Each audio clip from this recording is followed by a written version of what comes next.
Okay, so we'll just, since there was a long gap and we have a little bit of this bound state problem left, so I'll start with a recapitulation of this thing, and then we'll move on to the topic that the final topic of unit 2 of quantum mechanics that is left in our syllabus.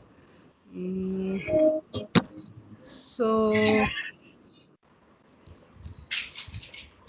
if you remember that we had discussed the one-dimensional infinitely rigid potential box, and very quickly I'll go through the problem. So this was the potential that we were studying. It was unlike the previous states where the particle was coming from one direction and entering into a kind of potential. Here we have infinite potential on either side of a sort of well, a one-dimensional well, and inside the particle is free. So the particle is already here between 0 and L in the x direction. And of course, since these potentials are infinite, so the particle is kind of trapped over here. It cannot go outside this well unless it performs infinite amount of work, which is not possible thermodynamically. So we studied this particle, and we solved Schrodinger equation. So can the particle leave the box? No. Ma'am slide So দেখা যাচ্ছে না, হ্যাঁ হ্যাঁ slide দেখা যাচ্ছে না। দেখা যাচ্ছে না? ও ওকে, দাঁড়াও। কিন্তু স্ক্রিন শেয়ার তো অন করা আছে গো। আচ্ছা তাহলে সম্ভবত আমার এখানে কোনো প্রবলেম হচ্ছে, আমি আরেকবার জয়েন করছি। কেউই কি দেখতে পাচ্ছ না স্লাইড? ম্যাম বলছি যে একটা ইয়েতে কোশ্চেন না মার্ক ম্যাম দেখা যাচ্ছে। হ্যাঁ হ্যাঁ বল, কি কোয়েশ্চেন? না কেউ ম্যাম ওই question? ম্যাম ওই can the particle leave the box ওই ফিল্ডটাতে ওই কোশ্চেন। হ্যাঁ হ্যাঁ কোয়েশ্চেনটা না না ম্যাম ওটা ম্যাম কনফিউজ হয়ে গেছিলাম, ভাবলাম যে ওটা মানে কোনো ইয়ে মিসিং, লিংক মিসিং ও হয়তো। না না না না না না, কোনো লিংক নেই, ওটা জাস্ট একটা question. Okay okay, so when we are solving the Schrodinger equation and we apply the boundary conditions, we have to put the wave function as 0 anywhere outside the boundary 0 and L. Okay, so classically this problem is also solvable, but we know that the particle will still be trapped inside the box, bouncing between the walls, and it can have any amount of energy. And what we saw in quantum mechanical treatment is this, the difference was in this very point, that all values of energy are not possible. Okay, so okay, so we solved Schrodinger equation. We got the constant kappa square, where kappa is root over 2m e by h cut square, e being the energy, and the solution is sinusoidal a sine kappa x plus b cos kappa x. And putting the boundary conditions, we get b equal to 0.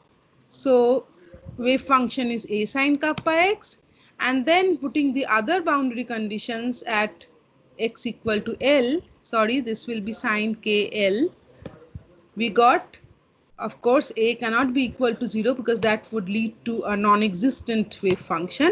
So finally, we are left with the condition that kappa is n pi by L, where n cannot be 0 because that would again lead to a null wave function. Okay, so this is the result that we were concerned with, and this gave us the results, the interesting phenomena related to this kind of a problem. Okay, so we saw that the wave function is of the form a sine n pi x by L. So it is dependent on this number n. All right. So these are the eigenfunctions of the particle, and from the expression of kappa, we can see that energy is also dependent on this function n. So pi, h, 2, m, l are all constants. So the only value which will change the value of the total energy is the value of n. All right. So these are the energy eigenvalues of the particle. And we got the eigenvalue equation followed by the wave function. So we see that basically the wave function is an eigenfunction of the Hamiltonian operator with the energy being its eigenvalue. All right. So this was the solution that we got. Now what was interesting here is that the minimum possible value of energy is for n equal to 1, and this is given by pi square h cut square by 2m l square. So the particle cannot be at rest. This is the minimum energy, and this is known as the ground state energy of the particle. All right. Next, for n equal to 2, we get energy as 2 squared E1. So multiple of the ground state energy. N equal to 3, 3 square E1. So again multiple of the ground state energy. And in this manner we find that the nth energy level will have an energy n square E1. So again a multiple of the ground state energy. So these are the higher excited states. Obviously, since n can have only integral values, so the only possible values of energy are given for integral values of n.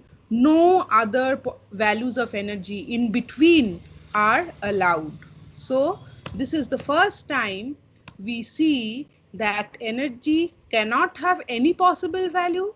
Energy cannot have continuous values, which means that the discrete energy levels are decided by the values of the quantum number n.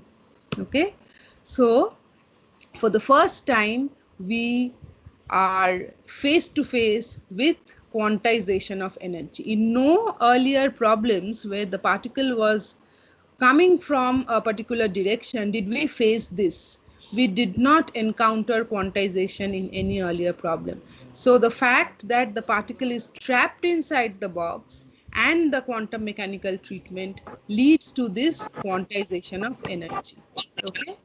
And the gap between any two consecutive allowed energy levels is 2n plus 1 E1. So as n increases, this gap will be increased. So the higher energy levels are more widely spaced. So this is the energy level diagram. Okay, we discussed this in detail. This is just for your recapitulation. Okay, this is the energy level diagram. And then we normalized the wave function because we know that the particle must be there somewhere between 0 and L at a particular point of time. So this is the normalization condition to be followed. The total probability must be unity within that length 0 and L, and that led to the fact that the constant A equal to root over 2 by L. So again for the first time we can totally determine the wave function. No arbitrary constant is now left, unlike the case of the free states. In the bound state, we see that A can be absolutely determined by normalization. Okay, so now we have a particular expression of the nth state eigenfunction of the particle in this trapped infinite well. All right, this is a normalized wave function. So we also saw that the eigenfunctions for the different energy levels are given by the different values of n. So n equal to 1, we saw there are 2 nodes. N equal to 2, we saw there will be 3 nodes. N equal to 3, there will be 4 nodes, and so on. So for a particular n, there will be n plus 1 nodes. All right. So this is the final diagram of the wave function in the different energy states. So you can sort of identify this with your vibration, the chapter of vibration that you did. This is sort of the particle is going to different modes as it is going from the ground state to the different higher excited states. All right. And then we saw that the function is orthogonal. Since the functions are real, so it satisfied the condition of orthogonality within the interval 0 and L. And finally, we calculated the probability of location of the particle between 0 and L. And we saw, putting the various values of the integral values of n, that in the ground state, the maximum possibility of finding the particle is at L by 2. In the first excited state, the maximum possibility is at 2 points, L by 4 and 3L by 4. And in this manner, we saw that this is the diagram of the probability density of the particle. So in the ground state, you can find the particle with highest probability at the midpoint. In the next excited state, you saw there were 3 nodes. So in between these nodes, there is the highest possibility of finding the particle. And in this manner, as you go to the higher energy states, the probability of finding the particle at different positions increases, instead of the ground state where the probability of finding the particle is highest at only one position. Okay, and so finally we studied this comparative diagram of the different energy levels, the different wave functions, and the corresponding probability densities. All right, so this was the one-dimensional infinite square well. And then we also discussed the momentum eigenvalues, and we saw that momentum eigenvalues were also discrete, but the difference between two consecutive levels is a constant, unlike the energy levels, and it in the plus minus sign indicates that the particle is undergoing to and fro motion within the box. And we discussed the 0 point energy, which is very, very important in relation to this problem. It's that the ground state has the lowest possible energy, but the lowest possible energy is non-zero. All right. So the particle is basically never at rest. And this is in total agreement with the Heisenberg's uncertainty principle. Why? Because the particle is trapped within a finite region in space. So the uncertainty in the position is restricted. L is its uncertainty in position. There is no, we have a certain discrete information, a specific information about the position of the particle. As a result, because of the uncertainty principle, the momentum can no longer be known with confirmation. Therefore, particle cannot be at rest, because if the particle is at rest, it means the velocity is 0, which means momentum is 0, which in turn means that the momentum has a fixed value, which is not allowed by Heisenberg's uncertainty principle, because in this case, the position has specific information. So momentum cannot have specific information. So uncertainty in position is given by capital L, the length of the box, and uncertainty in momentum is given by h cut by L. So there is a certain uncertainty in momentum all the time. Therefore, the particle can never be at rest. All right. So now we will move over to the three-dimensional infinite potential box or well. I hope everyone is with me. Everyone can hear me. I am not very sure about my internet connection. Is everyone with me? Yes, ma'am. Okay. Okay. Now, just before I start this discussion, this specific problem, three-dimensional infinite potential box or well, is not mentioned in your syllabus. Okay, it is not specifically mentioned in the syllabus, but not doing this at this stage would leave your concept incomplete, because the one-dimensional case of the infinite potential box or well remains incomplete if we do not generalize to the three-dimensional infinite potential box or well.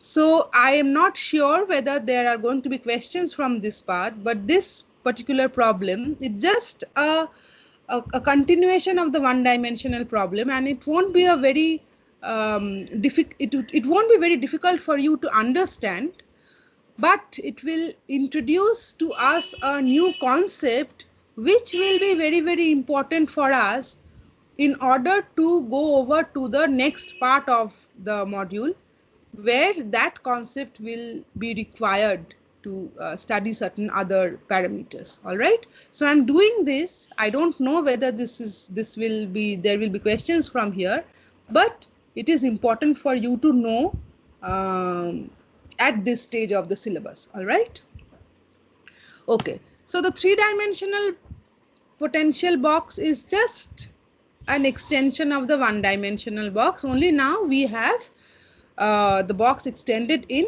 all three dimensions, x, y, and z. All right, so this is the generalization of the one-dimensional problem, and of course, since real life is three-dimensional, so this is much more relatable to real physical systems. Okay, an atom or a particle accelerator. So they are all three-dimensional systems. So this is much more relatable.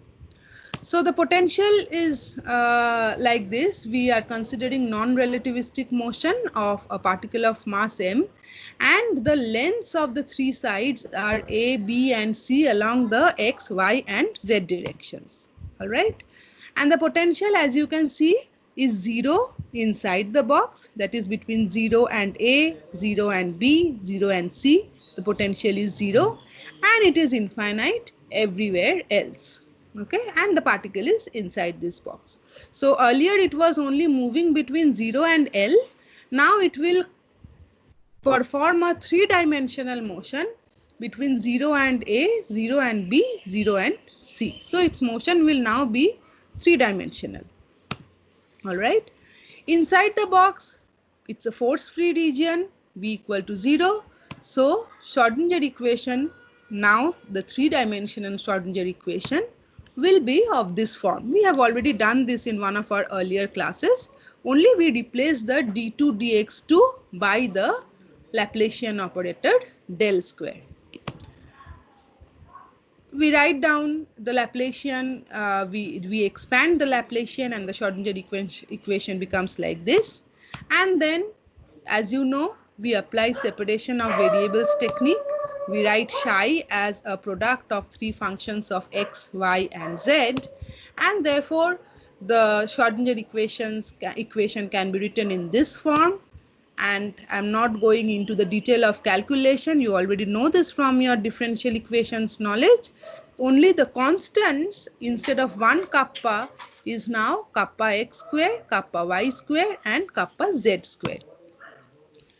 So the sum of the squares of the three kappas is kappa square, which is 2me by h cut square. Okay, just a generalization in the three dimension. And as we have already solved this for the one-dimensional case, each dimension will have its own solution. So we have the three functions xx, yy, and zz in this form. Now, but we have three n's, three integers, three sets of integers. In x equal to 1, 2, 3, etc. y and nz. Okay, so the x function depends on nx, the y function depends on ny, and the z function depends on nz.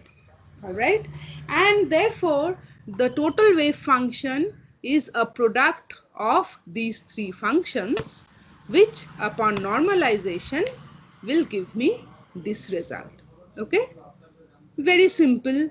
Once you have done the one-dimensional problem thoroughly, this problem is just a generalization to two more dimensions. So it's pretty easy to understand. Okay. All right. Now the energy expression. We saw that kappa square is 2me by h cut square. So now E will be in terms of the three constants nx, ny and nz. All right. And if we set a special case where the three sides of the well are equal, that is, we now consider a three-dimensional cube of side L, then the energy of the particle becomes this. So everything is constant apart from nx, ny and nz. So once again, energy depends on the values of nx, ny and nz. So instead of one integer in the one-dimensional case, the energy is now governed by the three integers nx, ny and nz. All right. So the eigenvalue equation is the same, only the eigenfunction and the eigenenergy now depends on not one number but a triplet of numbers. So it depends on a set of three numbers nx, ny and nz. Okay. So E nx, ny, nz is the eigenvalue corresponding to a triplet of quantum numbers nx, ny and nz for the eigenfunction psi nx, ny, nz. All right. Okay. Now the ground state.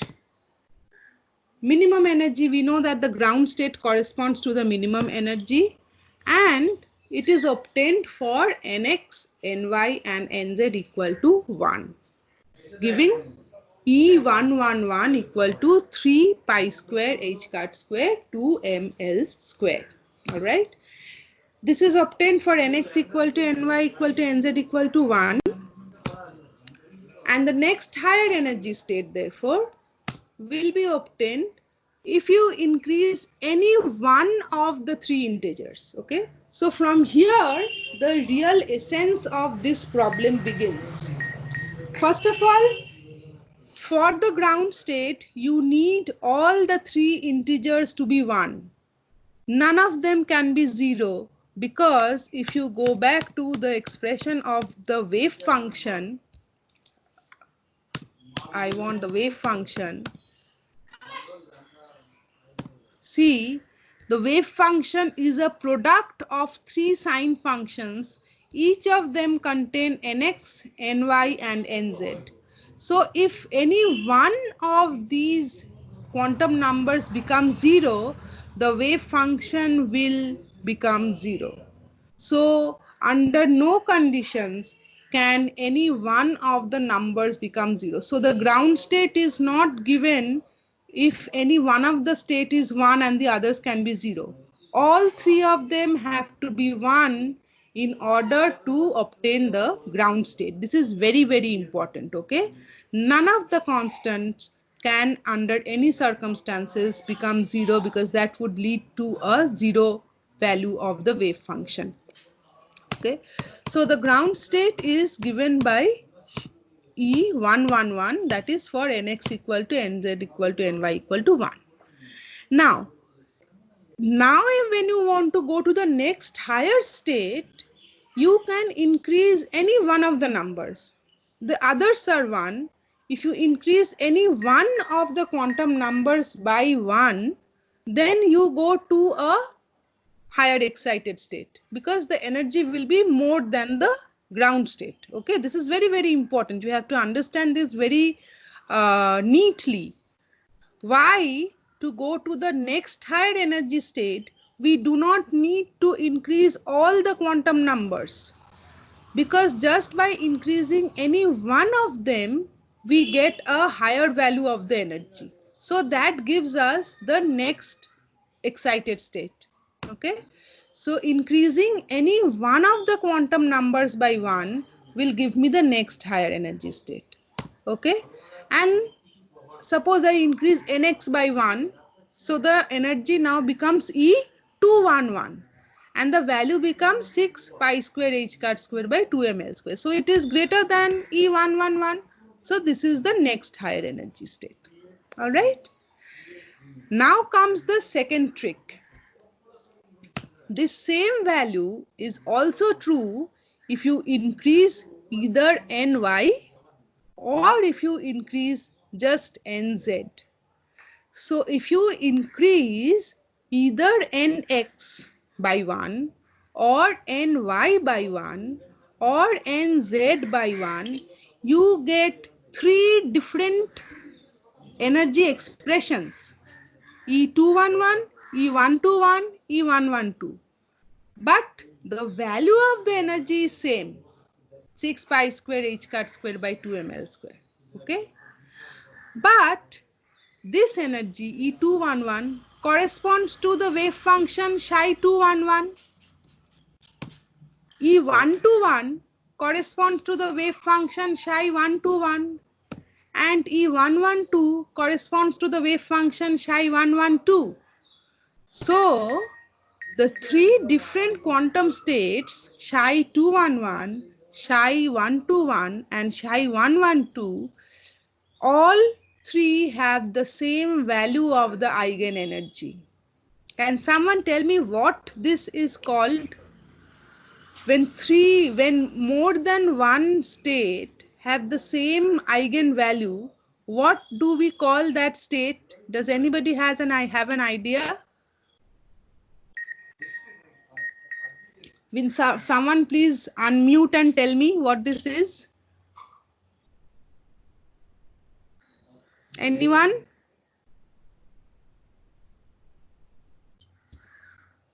Hello?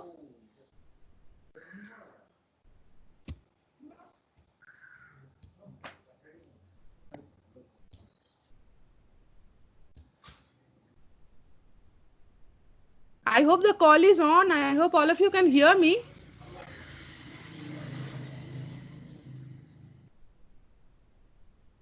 Can everybody hear me? Yes, ma'am. Okay. Everyone was so quiet. I just thought whether I've lost all of you. Okay. So what we find is that we have three different quantum states having the single value of the energy, eigenenergy. This is what is known as degeneracy. So for the first time, we are encountering degeneracy. All right. When two or more states, different states, have the same value of energy, those states are called degeneracy. So the bound state, one-dimensional problem, gave us quantization for the first time, and the three-dimensional problem is giving us degeneracy for the first time. If you have any idea of hydrogen atom, atomic spectra, etc., you know that degeneracy is a customary phenomena occurring in atomic physics. Okay, we know that the levels are degenerate. Hydrogen atom levels are degenerate. We will of course study in detail later on, but for the time being, understand that this three-dimensional problem is giving us degeneracy for the first time. Okay, so unless we do this problem, the concept of degeneracy remains unlearned. So this is, I thought this was mandatory to discuss because we need to know what degeneracy is. Okay, and what is known as degree of degeneracy? The number of independent wave function for the stationary states of a given energy level is called the degree of degeneracy. So you see here, the first excited state is threefold degenerate. The degree of degeneracy of the first excited state is 3, because 3 quantum states correspond to the single value of energy. So this is a threefold degenerate level. And similarly, there can be higher degrees of degeneracy. So now we have certain points to note about this problem. The first one is that the quantum numbers required to describe each stationary state corresponding to a given energy level are nx, ny, and nz, and they cannot be individually zero, because that would collectively lead to non-existence of the wave function. All right, which means the particle does not exist inside the box. So any one of them being zero is not allowed. The minimum value is 1, which gives us the ground state energy. This is the value of the ground state energy as we calculated earlier. And remember, this is a unique value, which means that there is only one corresponding wave function, and therefore the ground state is non-degenerate. Only one unique energy value which corresponds to only one unique wave function, resulting in the ground state being non-degenerate. Okay. Now the higher excited state, the same energy is possible for different combinations of Nx, Ny and Nz.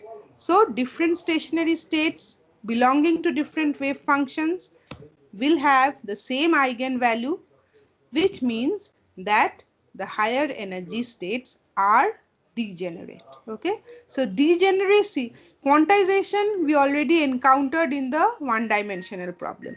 Of course, the three-dimensional problem is also giving us quantization of energy. Additionally, the three-dimensional problem is giving us the concept of degeneracy. All right. Another point to remember is that this n square equal to nx square plus ny square plus nz square is possible only if it is a cube, that is only when the potential is symmetric. So existence of degeneracy is related to the symmetry of the potential. We won't get degeneracy just if we have a three-dimensional bound state problem. In order to get degeneracy, there must be a certain symmetry in the potential. Okay, I have just given a table taken from the internet which shows the degeneracies in the different higher levels of this three-dimensional box. You see, when all three are 1, it gives us the ground state and there is no degeneracy. Ground state is non-degenerate. The next state is given by either 211 or 121 or 112, and the value of n square is 6 for all three of them, so that the degeneracy is threefold. It is threefold degenerate. The next higher value is given by again increasing any one of the values of n. So you get it by 122, 212, 221, and the value of n square is 9, which again is threefold. Okay. After that you get either 113 or 131 or 311, where n square becomes 11, and this again is threefold. But after this, when you go to 222, when all three quantum numbers become 2, that again is a unique value, and therefore this state is again non-degenerate. So even in the higher excited energy states, you will get non-degenerate values when the energy value becomes unique for a particular quantum state. And in between, you will keep getting degrees of degeneracies for the different excited state. All right. So that more or less covers the bound state problem. And with this, we sort of have completed our syllabus on the problems related to quantum mechanics. All right.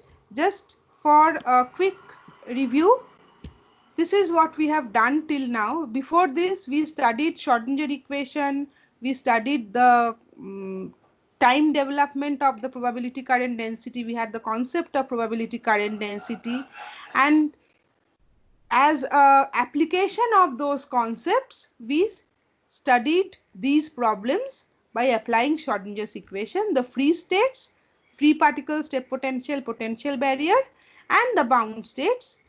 The first one gives the one-dimensional potential box and the three-dimensional potential box. In the free states, we got new concepts like tunneling and barrier penetration, while the bound state gave us concepts of quantization of energy and degeneracy. Okay. All right. Now we will move over to the last module of our syllabus of quantum mechanics unit 2, and what I feel is that this particular module is extremely important because of the fact that it introduces certain concepts which unless explained properly at this level remains vague till a very long time. At least that was the case for me.